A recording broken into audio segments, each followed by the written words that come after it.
clínica ginecológica. Creo que todos ya han hecho historia clínica, ¿verdad? En sus prácticas. ¿Quiénes no han hecho?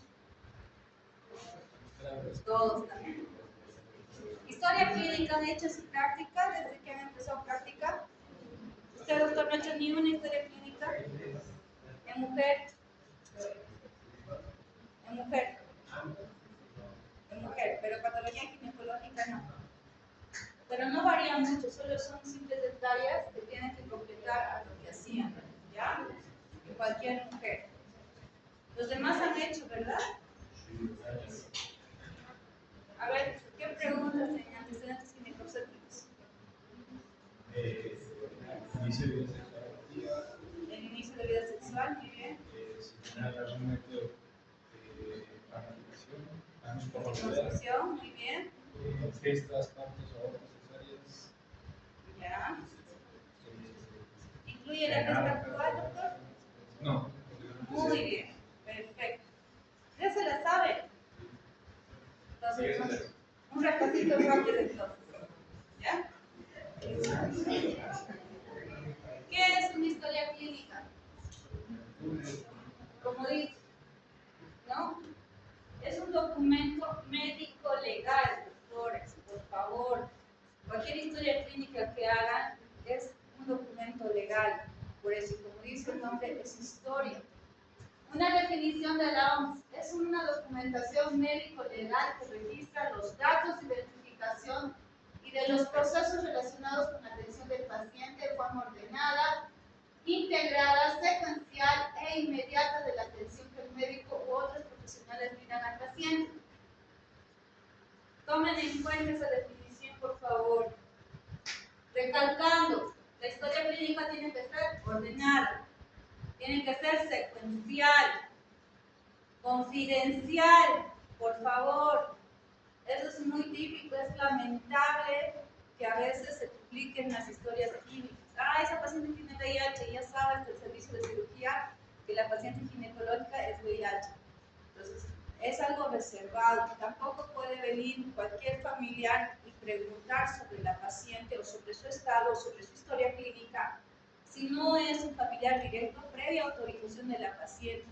Hay pacientes que sufren un síndrome de violencia intrafamiliar y no quieren que la pareja actual sepa lo que tiene la paciente.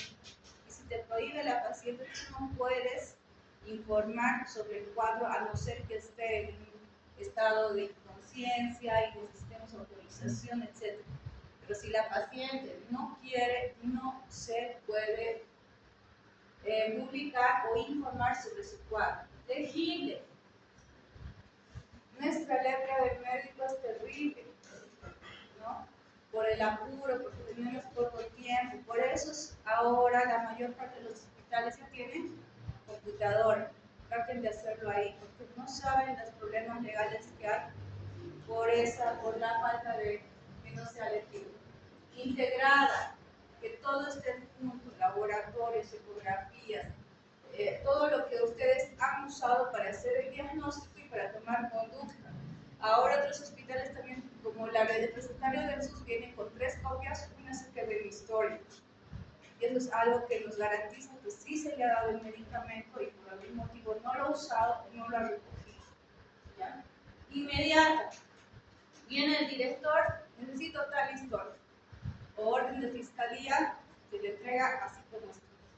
Por eso es que esta historia tiene que estar todo el tiempo ordenada.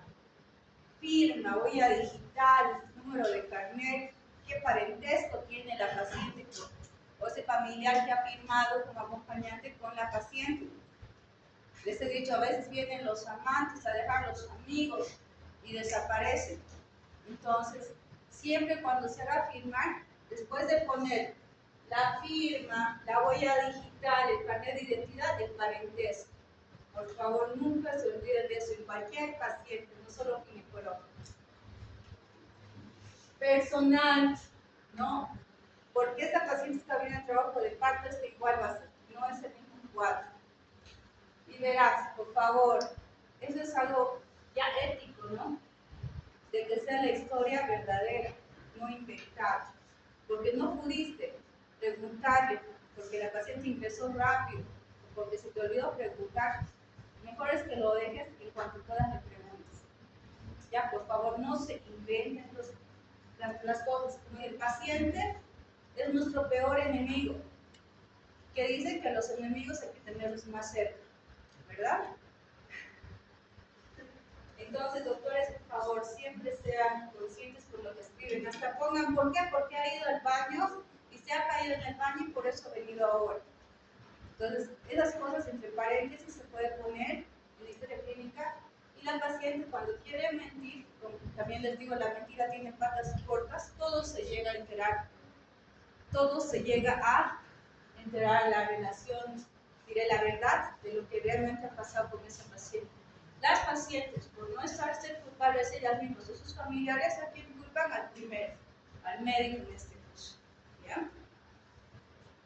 La relación que debe haber de médico y paciente siempre se les ha hablado. ¿Ya? Medicina legal.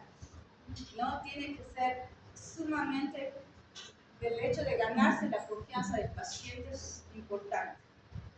Ustedes están viendo y van a ver que de la de fichaje a la paciente es una versión, del interno de emergencia otra versión, interno al médico tratante otra versión, el médico de guardia, etc. Son versiones diferentes que dan la paciente y ahí hay un lugar que se dice fuente de la historia, ¿no? Donde tienen que poner que merece relativa confianza. Siempre se le pregunta, ¿por qué relativa? Porque me dice A, luego me dice B y luego me dice C. Entonces, siempre anotar por qué es relativa confianza. Pero el hecho de que ustedes generen un vínculo de confianza es súper importante, por favor, al menos en la mujer. Lamentablemente sí, las mujeres mienten mucho, mucho. No coincide las mujeres que van a atención ginecológica, por si acaso. ¿Ya? Por eso nos dicen supuestamente los ginecólogos sacerdotes, porque nosotros sabemos la verdad de quién realmente es el padre de ese producto, digamos. No es lo que sacan entre meses. Entonces, esos doctores, por favor, de acuerdo al vínculo de confianza que tengan, sepan cuándo, cómo empezó el cuadro, el diagnóstico, va a ser un buen tratamiento. Mientras ustedes no tengan ese vínculo adecuado, pues van a hacer un mal diagnóstico y un tratamiento ineficaz. Como todos sabemos, la historia clínica siempre va a tener una anamnesis, un examen físico general, en este caso que es diferente a lo que hacía, un examen ginecológico y procedimientos complementarios. Lo que es el examen ginecológico previo consentimiento de la paciente. Siempre. Siempre el respeto y el pudor a la paciente, por favor. Como les decía, hay médicos, lamentablemente, los de guardia, los de emergencia, que se creen mastólogos, ginecólogos, que la verdad a veces no tienen un poquito de pudor, de que la paciente viene por dolor abdominal y están revisando mamas, ¿no? Entonces, hay que ser bien éticos, ¿no?, con las pacientes.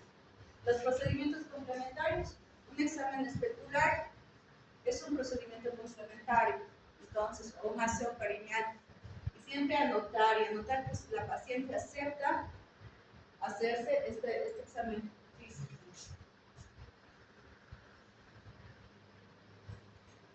Como se dice, no hay un modelo estándar de historia clínica. Dice, no, a nivel de Bolivia se va a hacer este tipo de historia clínica. Y eso es algo que hemos visto como déficit, de que no podemos tener una historia clínica modelo en todos los países, digamos, de Bolivia, ya ni en Cochabamba. Debería haber, ¿no? Pero sí o sí no va a faltar datos generales. Siempre pidan el documento de identidad. Nosotros los médicos, enfermeras, etcétera, para llenar la historia clínica necesitamos documento. Ustedes saben que no hay ortografía en el nombre. A veces hay apellidos que son nombres y uno parece que son dos nombres, sin embargo es el apellido y el nombre. Entonces siempre agarren el documento de identidad, pidan y devuelvan y recalquen al paciente, señora, le estoy devolviendo, porque se pierde y quién es el culpable, el médico, todo es el médico. ¿Ya? Anamnesis, examen físico, diagnóstico y el plan de trabajo o la conducta que se basa. Partes de la historia clínica, datos de filiación, como les he dicho, nombre, apellido paterno, apellido materno, si no tiene el apellido paterno, sobre el materno, por favor. La edad, no sé por qué realmente sí, nosotros las mujeres nos reducimos la edad, creo que estamos en una edad, y no es porque seamos mentirosos, se nos van. ¿Ya? La edad es importante, por favor. Calculen ustedes, sea hombre, sea mujer, calculenlo.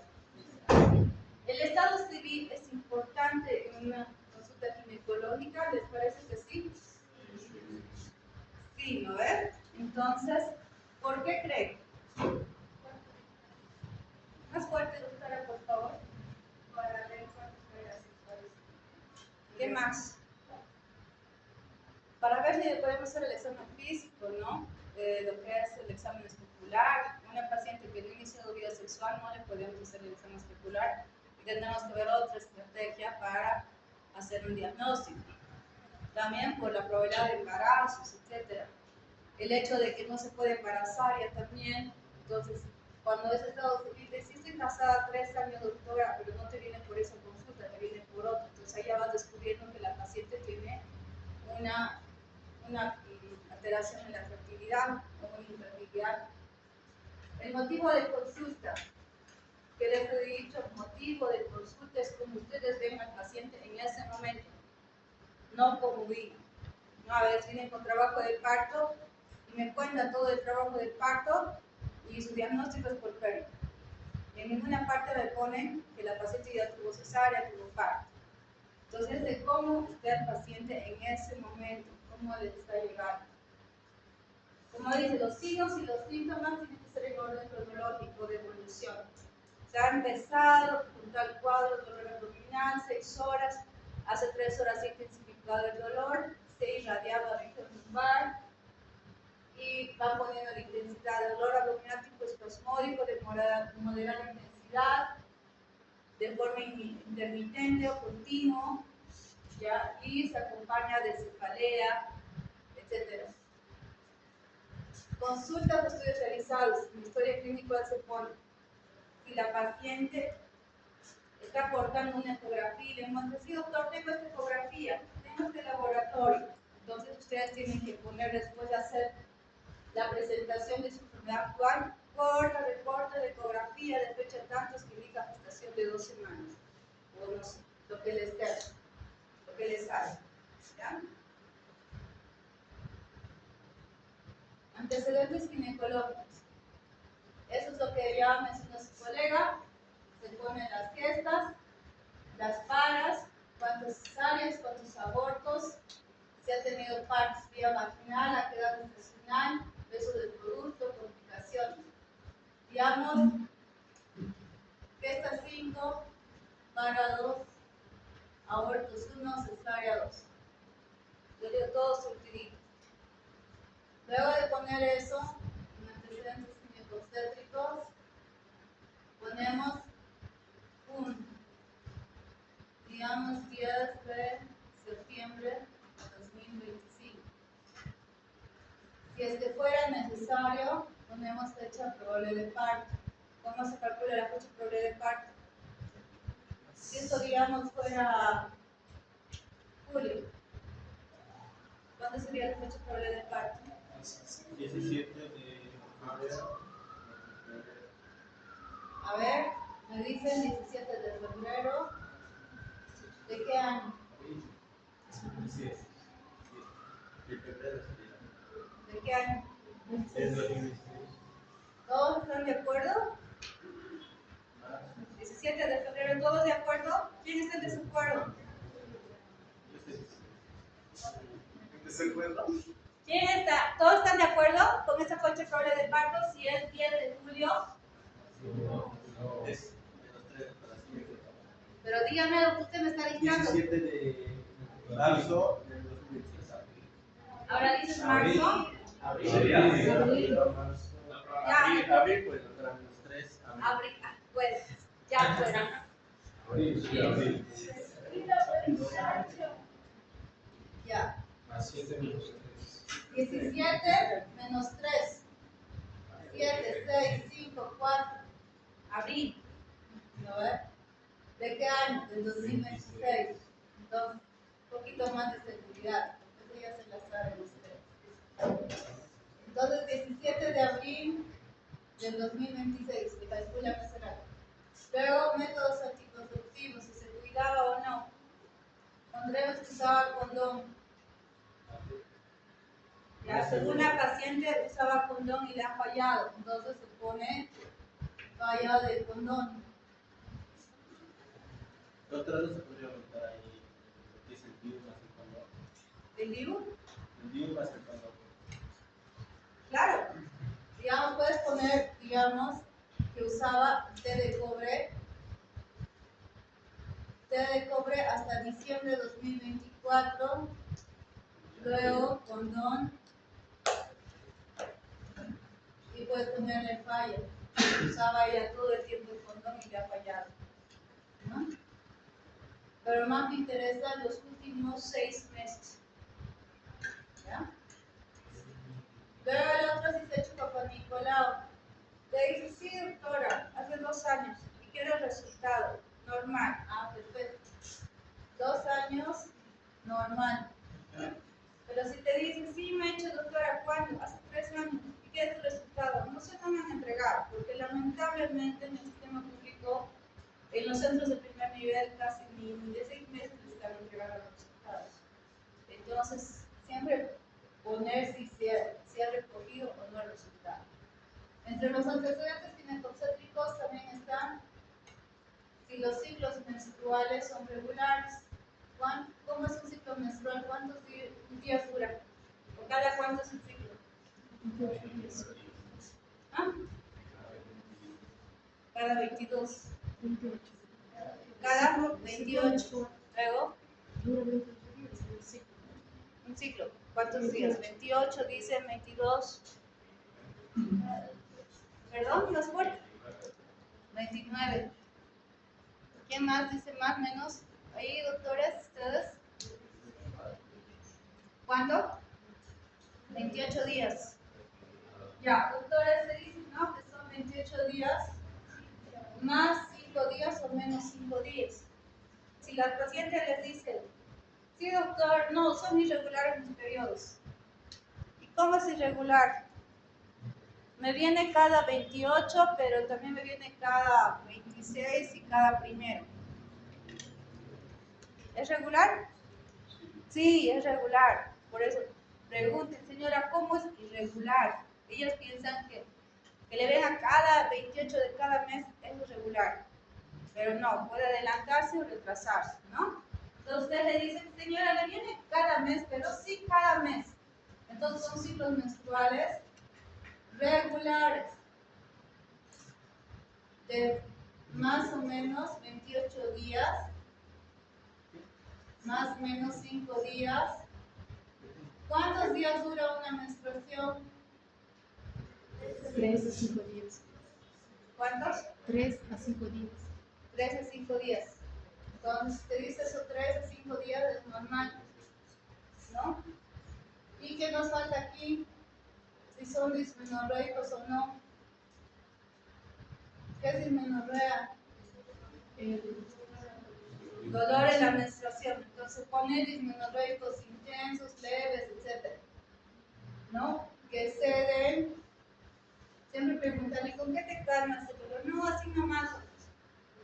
Puede poner que cede de forma espontánea. ¿Ya?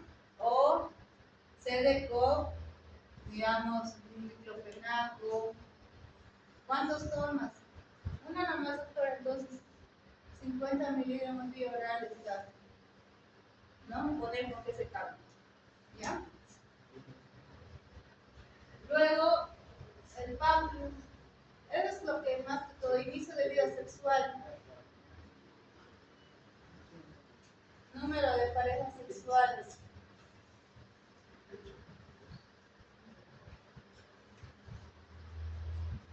Y la menor.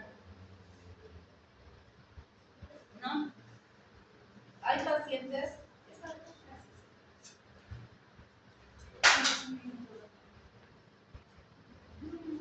hay pacientes que son de 15 años de doctores. Ya mencionan 4 o 5 parejas sexuales, ¿no? Y como siempre les digo, se están atrasando, ¿eh? Ya con más de 20 años y con 1 o 2 parejas sexuales, ¿no? Entonces, es importante, ¿no? Por el riesgo de que de HPV o alguna ITS, ¿no? Que pueda encontrar la paciente. El inicio de vida sexual es importante. La menarca, ¿qué es? La primera menstruación. Es importante también. He visto pacientes de 18 años que su menarca aún no había iniciado. ¿Ya? Y físicamente se vio que tenía un retraso en todo sentido. Bueno, esos factores lo que tienen que anotar en antecedentes ginecocéntricos. Ya, se llena rapidito, no es algo que se tarda horas. ¿Listo? Entonces, de esa manera me van a llenar los antecedentes ginecocéntricos. ¿Alguna duda, alguna pregunta?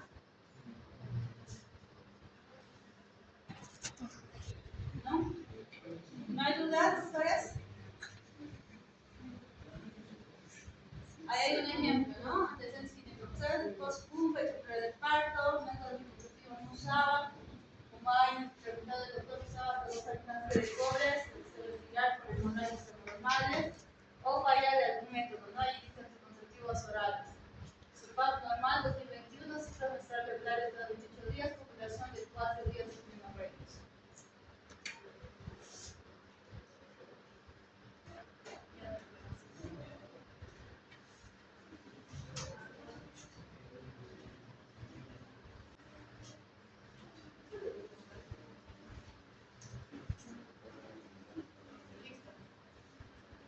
Antecedentes patológicos también es importante. Grupo sanguíneo y factor, ¿por qué creen que es importante?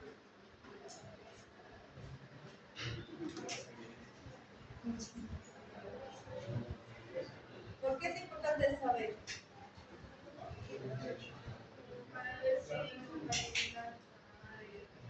¿Por qué? Perdón. Para ver si hay compatibilidad. Es importantísimo, ¿no? Y comprender TDAH al menos, ¿no? No tanto del grupo, pero también el grupo. Alergias. He conocido pacientes que han tenido una reacción alérgica y obvio un aborto retenido. Medicamentos o sustancias que tomen o que hayan tomado. Te prometo que se olvidan los pacientes que están con un tratamiento de base. Se olvidan. El hecho de saber si tiene enfermedades crónicas, cirugías, antecedentes de quistes de ovario, miomatosis, es importante. Por eso en la historia clínica perinatal hay un ladito, ¿no? Donde habla de antecedentes patológicos y dice cirugías previas. Se refiere a esto. Ya, miomatosis, mastectomías, no refiere a las cesáreas. No patológicos, uso de sustancias tóxicas, ¿a qué se dedica el paciente? Eso es importante. ¿Por qué creen? ¿Por qué creen? ¿Por qué? Porque es importante saber qué trabaja la paciente embarazada, a lo menos, para la embarazada. ¿Cómo qué profesión estás? Muy bien. Eso no es que yo les tengo miedo, porque nos pueden hacer restricción. La tinta entra por las manos y no usan guantes, el olor, no usan barbico, no, los parrilleros. El hecho de choferes, sabemos por semiología que pueden tener, porque hay mujeres choferes también ahora, ¿no? Hábitos alimenticios. Se respeta todos los hábitos alimenticios, pero hacerle entender, digamos, una vegetariana que necesita comer carne por los ciertos beneficios que va a haber, pero si no, hay que preguntarle, saber y darle el suplemento necesario. No por eso, si no, usted me tiene que comer carne, no. Hay que respetar el estado del paciente, ¿no? Antecedentes familiares, más que todo oncológicos, ¿no? Nos interesa por ese lado. ¿Quién nos va a traer el atrasado, doctores? Un refresco si quieren, nos debería traer. Sí. Muy tarde, muy tarde. Callejón oscuro. Creo que vamos a hacer eso, porque llegan tan tarde. No te preocupes. Enfermedades hereditarias, nos interesa saber en la ginecológica y en la obstétrica, ¿cómo qué enfermedades son hereditarias, doctores? Acondroplasia, ya, ¿qué más? Algo más frecuente, diabetes, antecedentes. ¿Es hereditaria la diabetes? ¿Qué? Sí, doctor, puede tener riesgo si tiene la mamá. Riesgo, pero no es hereditaria. ¿Perdón? Riesgo. Tiene riesgo. Porque normalmente casi si la hermana tiene, la mamá tiene, si ella no tuvo, va a tener. Si no cuida su dieta, ¿no? Claro, pero no es hereditaria. Pero puede por el embarazo. Por el embarazo.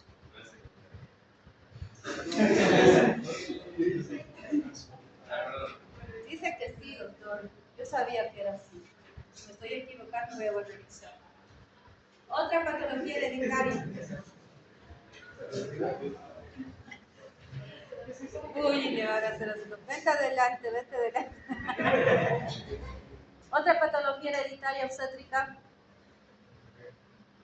Acabamos de hablar del primer parcial. Preeclampsia. Antecedente de preeclampsia. Hay que saber, ¿no? Otra enfermedad hereditaria ginecológica.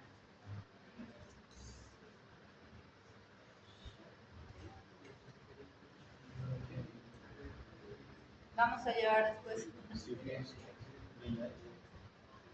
VIH. Hereditaria. Claro, pero ginecológica. Cáncer de cervix.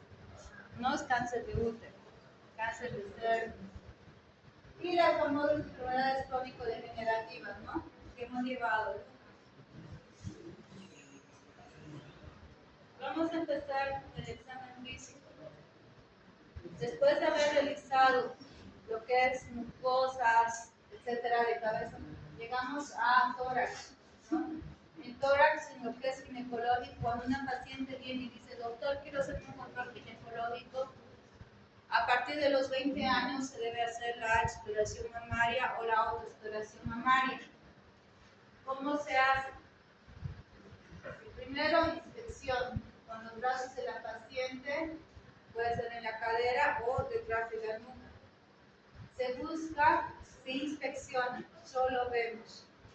Ya, si hay cicatrices, si hay masas, infiltraciones venosas, la piel de naranja, y luego se hace la palpación, ¿no? Para ver si hay algún nódulo y se usa la parte plana de los dedos, el cortejo de los dedos, no las uñas, ¿no? Y siempre con la mano enguantada. Se exploran los cuadrantes siguiendo el sentido de las manijas del reloj, se busca la correa, exprimiendo el pezón, explorar las zonas ganglionares como ser supraclaviculares y supraxilares. Se dice, ¿no?, que la autoexploración mamaria debe de ser a partir de los 20 años. Si pregunto a cada una cuántas se han hecho, se apuesto que es bajo, ¿no? O cuántas de sus hermanas, sus mamás se hacen la autoexploración mamaria. Y como les había dicho, también es parte de un estudio que puede hacer de investigación, se ha hecho en la San Simón, en los estudiantes de último año de medicina, y solo se ha sacado que un 20% se hacía la autoexploración mamaria. Entonces, en caso de recuchar de palo, entonces es necesario que las mujeres a partir de los 20 años se hagan eso. La autoexploración mamaria se hace frente a un espejo. Puede ser un poco oblicuo o de frente para ver las ondulaciones. Y luego la palpación se lo hace, puede ser el médico en el momento que vaya a su control, con la misma paciente frente al espejo, donde tiene que poner la mano tras la nuca de la mama que va a ser explorada. Si es la mano izquierda, entonces la mano izquierda en la nuca y se explora la mama izquierda. Si es la derecha, la mano tras la nuca y se explora la mama derecha. Hay estos tipos de formas que se hace la palpación. De afuera hacia adentro, revisando todos los cuadrantes, en forma redondeada, de adentro hacia afuera, y de forma ascendente y descendente en toda la región de las mamas. Después de hacer esta palpación en la glándula mamaria, se viene a la región supraclavicular para ver si hay ganglios o subaxilar. Ya después de hacer eso.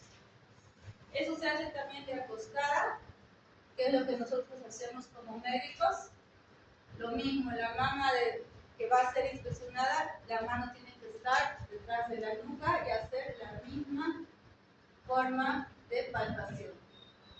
También terminando de revisar la región supraclavicular y subaxilar. Hay otros estudios complementarios, como hacer la mamografía, ¿no? Es un estudio radiológico, es tóxico, se debe hacer cada 2 años si es que no hay ninguna patología. Ahora los mamógrafos son así, antes eran súper pesados, más grandes y se puede decir hasta traumáticos, ¿no? También se hace la ecografía mamaria.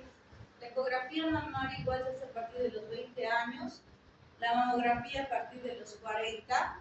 Por tanto, cuando una paciente viene por alguna mastalgia o alguna masa o fibroadenomas mamarios, se pide siempre una ecografía mamaria dependiendo de la edad. Hay adolescentes de 17, 16 años que tienen unos fibroadenomas terribles, calcificados y que son dolorosos. En esos casos solo se hace la ecografía mamaria y la extirpación de estos, ¿no? No se puede hacer una mama. Entonces, cualquier paciente a partir de los 40 años, doctores, como control anual, la parte del Papa Nicolau, se debe hacer la ecografía mamaria y la mamografía. Como dices, estas son acciones para la detección oportuna del cáncer de mama. Autoexploración a partir de los 20 años, el examen clínico anual a partir de los 25 años, la mamografía o mastografía a partir de los 40 hasta los 69 cada 2 años. Esta es la clave para hacer una detección precoz de cáncer de mama. Memorícense este imagen, ¿no? Los 12 síntomas de cáncer de mama.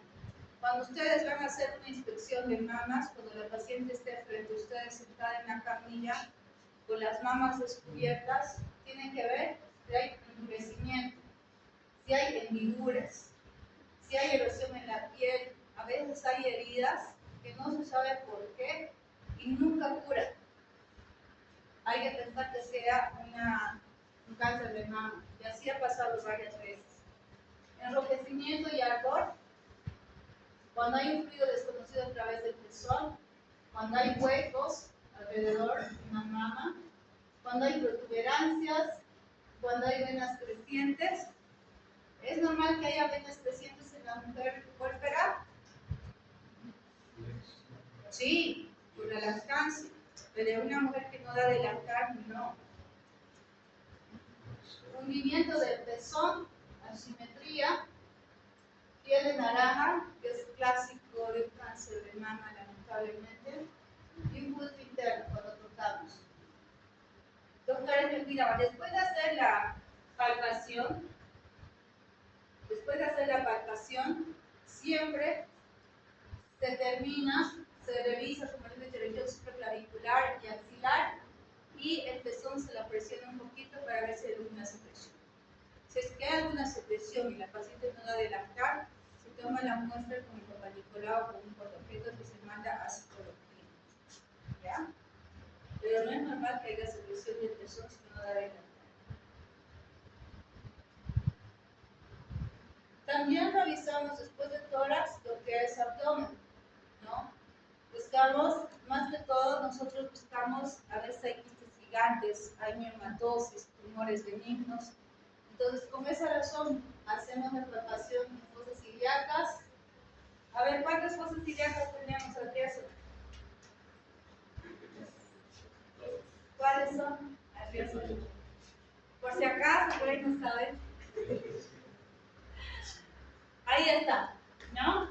No investigadas, hipogasmo. Dicen, tiene un dolor abdominal bajo. Me digo, ¿dónde es bajo? ¿Sabes los cuadrantes? Les digo, ¿no?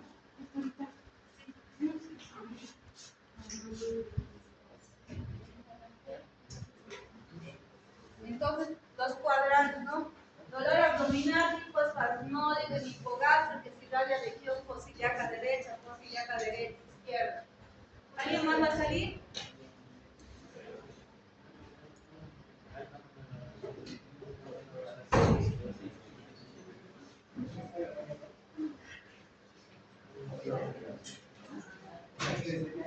¿Tú también?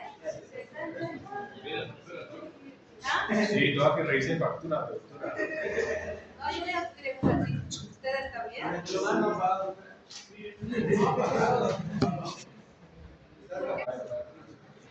Bueno, en una embarazada, por favor, nunca descarte que puede haber una apendicitis en flanco y del hipocondrio derecho. ¿Ya? O sea, asciende. Entonces, a veces dicen, no, ¿cómo puede ser? Debe ser su vesícula y es el apéndice. ¿Ya? Una paciente embarazada también puede tener apendicitis, puede tener colecitis. Y luego hacemos lo que es la exploración ginecológica, como dicen, siempre hacer un consentimiento. Señora, ¿le puedo revisar en genitales? Tengo que hacerle un examen especular, con un instrumento que se llama espéculo, que es como el pico del pato. ¿Me permite? Si es necesario, le voy a tomar un campanícola. Si la paciente te dice sí, entonces la manda es a cambiarse. ¿Ya? Mejor si te lo firma antes de que se cambie. Porque luego la paciente dice, no me ha dicho, no me ha explicado, yo no sabía y no quería. Así, de verdad, son bien mentirosos.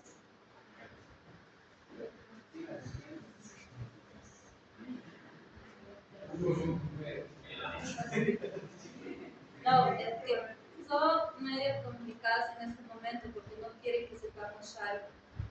Y por eso les digo, son nuestros enemigos y a los enemigos hay que tenerlos muchísimo más cerca. Siempre con cariño, siempre aunque les insulten de la otra cara en este caso. ¿No? Y la exploración, por favor, con guantes, ¿no?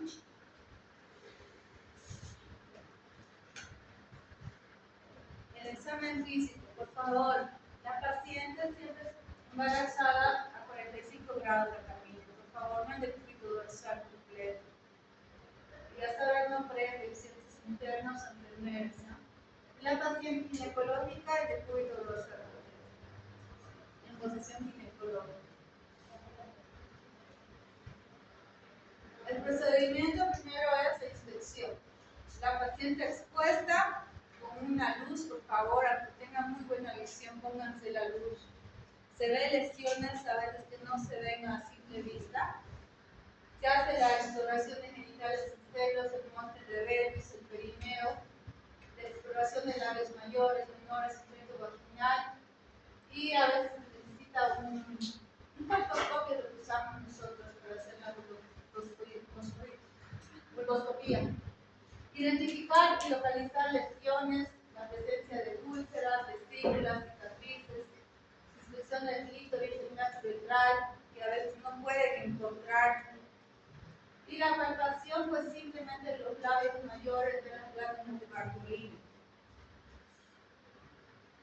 A ver, ¿quién me dice qué es de la glándula de Bartolini? ¿Cuántas glándulas hay? Dos glándulas, perfecto. ¿Para qué sirve la glándula de Bartolini? Lubricación de la pared vaginal, que es importante en el código, ¿no? Entonces, hacemos la inspección, revisamos el monte de Venus, el clítoris, el neto ventral, como les decía, a veces no ubican. Cuando tienen que poner la sonda, introducen al introito. ¿Ya? Entonces, por favor, acuérdense, introito vaginal o clítoris al medio. ¿Ya? No se ven, están a veces así tapados, ni punto aparece. Ya, pero ustedes tienen que buscar que anatómicamente ahí lo van a encontrar. ¿Listo? Pared vaginal, lo que son los labios mayores, menores, a veces hay anormalidades congénitas que no alteran nada en su vida y nunca se han dado cuenta que los menores son más graves que los mayores, ¿no? Las carúnculas en el injerto vaginal, si es importante, ¿no? En caso de violación o probable violación. Si alguna paciente les tiene, doctores, por favor, solo miren que no esté sangrando y que no esté comprometiendo la vida. Hasta nosotros los ginecólogos, si es una probable violación sexual, derivamos en forense. No pueden tocar al paciente ustedes si no tienen el material necesario, el formulario que hay que llenar, que se mete en un proceso de gratis. ¿Ya? Tienen que anotar bien todo lo que ven en lo que es el formulario de probable violación y sabemos que hay vaginas complacientes, hay carúnculas que se pueden inflamar y parecer recientes. Entonces, si no está sangrando la paciente y comprometiendo su vida, se manda al forense. ¿No? Antes no había mucho forense y por eso el médico que la veía es el médico que tiene que tratar y hasta ahora según normas así. Pero igual, nos dicen, no, igual, forense. Bueno, nosotros mandamos al forense. Si la paciente está estable. ¿Ya? A veces vienen con desgarros y hay que suturar en ese momento, porque ahí está comprometiendo la vida de la paciente. Entonces, siempre, por favor, inspección. Vean esto. Cáncer de vulva, ¿cómo aparece en las mujeres menopáusicas? Aparece como manchas aterciopeladas color blanquecinas. Cuando vean eso, siempre tomen una muestrita con papá Nicolau y se manda igual a citología. ¿Ya? Cualquier secreción, todo eso lo que tienen que observar. A veces hay condilomas que también tienen que ver en dónde están localizadas. A veces hay forúnculos en los pacientes que se hacen una depilación muy exhaustiva, se podría decir. Entonces, diferenciar bien si son fibromas, si son condilomas. ¿Ya?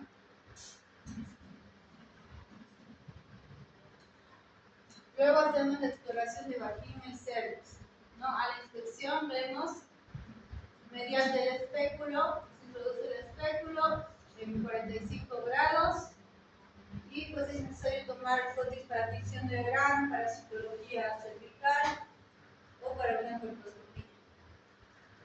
Como ven mi imagen, siempre una mano abre los labios y la otra introduce el espéculo. Siempre 45 grados y cuando ya está dentro recién lo ponen de forma horizontal. De ahí empiezan a abrir el espéculo para ver el cuello del cervix. Y vemos esto. Cuando describimos lo que es el examen físico ginecológico, permítanme un poquito.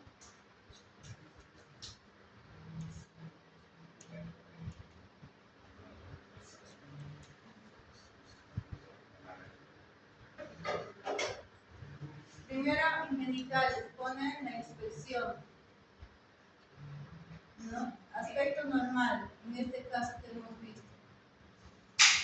Solo se pone aspecto normal si no hay lesiones, nada. Luego se pone examen especular. Vagina de paredes rosadas. Es lo que vemos aquí. Vagina de paredes rosadas. ¿Qué más vemos? Cervix. En este caso es anterior. Cervix anterior. ¿Cómo está el orificio cervical? Cerrado. Luego, ¿qué vemos? ¿Qué ven ahí? Todos los punticos blancos que pueden. ¿Cuál? Esos dos punticos blancos. Aquí Sí. es igual que esto, ¿no ven? Es un flujo blanquecino. ¿Ya? Sí, flujo blanquecino. compuestas por una cándida. Las cándidas son esos grumos. Flujo blanquecino en escasa cantidad.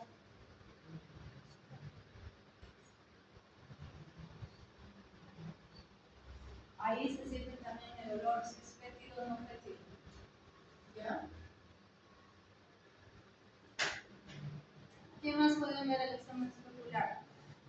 En el caso de que sea un aborto, se ve si hay sangrado que es proveniente del orificio cervical externo o sangrado por cervicitis, porque la cervicitis también sangra, ya, o presencia de cólicos, en este caso. Pero en este caso normal se describe de esta manera. Al examen especular, eso es lo que tienen que valorar: paredes vaginales, presencia de flujos y el cervix como está. ¿Ya? Para esto, lo que es el examen especular, necesitamos un espéculo, par de guantes, y vamos a hacer una toma de la espátula y el cepillo. Aquí les estoy mostrando los tipos de espéculos que hay, los de Collis y los de Graves. ¿Cuáles han visto?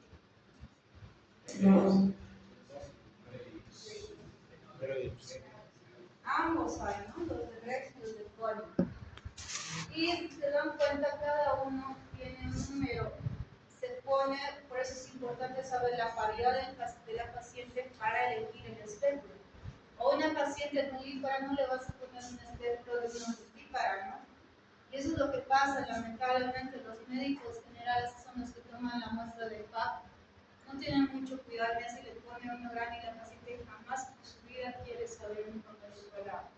No, porque prácticamente yo lo digo así, la han violado a la pobre. Producen desgarros vaginales y es más tan molesto que tiene la paciente posterior a la toma. ¿Ya? Por eso hay que ser cuidadosos, cautelosos al elegir el tipo de espéculo y cómo hacerlo. Siempre ser delicados, con calma, porque otros se agarran y le producen, ¿no? Es con calma, decir: señora, está tolerando, le duele, me molesta. Hay que ser muy cuidadosos, doctores, por favor. ¿Ya? Tenemos los espéculos desechables, igual que se usaban en el COVID, y esas son las partes son espejos. Las valvas, ese tornillo siempre va a estar móvil, el posicionador siempre va a estar fijo y el mango. El tornillo es para fijar que el espéculo se nos abre y podamos tener una buena visualización del cervix. El posicionador siempre tiene que estar fijo, solo se le afloja si queremos ampliar el espacio que estamos visualizando. ¿Ya? El posicionador siempre fijo. El espéculo desechable. Y luego seguimos en lo que es la genitales, el tacto vaginal primero y luego el tacto bimanual. En el tacto vaginal, ¿qué vamos a tocar? ¿Qué tenemos que ver? ¿Perdón? ¿Qué tocamos primero? La vagina, ¿no? Entonces vemos las paredes vaginales. Entonces ponemos vagina. ¿Qué vamos a ver aquí? La elasticidad. Aquí arriba vemos la coloración de paredes elásticas. También valoramos aquí el cervix. En las mujeres menopáusicas va a estar atrófica. No se va a poder sentir la elasticidad a comparación de una paciente en edad reproductiva. También vemos el cervix, si está cerrado o está abierto o está dilatado, ¿no? Si está dilatado. Luego valoramos, en el caso de un trabajo de parto, valoramos la dilatación, el bordamiento, el polo de presentación y las membranas, que están interrasosas, en un trabajo de parto. Pero en una paciente con ginecológica, la vagina y el cervix. El polo de presentación. Si estás cefálico, en el plano de coche está, etc. Ya por eso cuando hagan tacto vaginal en un trabajo de parto, aparte de poner vagina, llegan a cervix con dilatación de 8 centímetros, bordamiento 70%, polo cefálico en el plano de coche, membrana 5. ¿Listo? Y en una ginecológica se hace el tacto bimanual, donde se va a describir tamaño del útero, la posición del útero. Útero en anteroverso flexión es lo normal. También puede haber retroverso flexión de acuerdo a sus grados. Con anexos normales. Al hacer el tacto bimanual, colocamos la altura uterina más o menos y los anexos. Entonces en ABF de más o menos, digamos, 7 por 5 centímetros y anexos normales. Es lo que se debe notar en un tacto bimanual.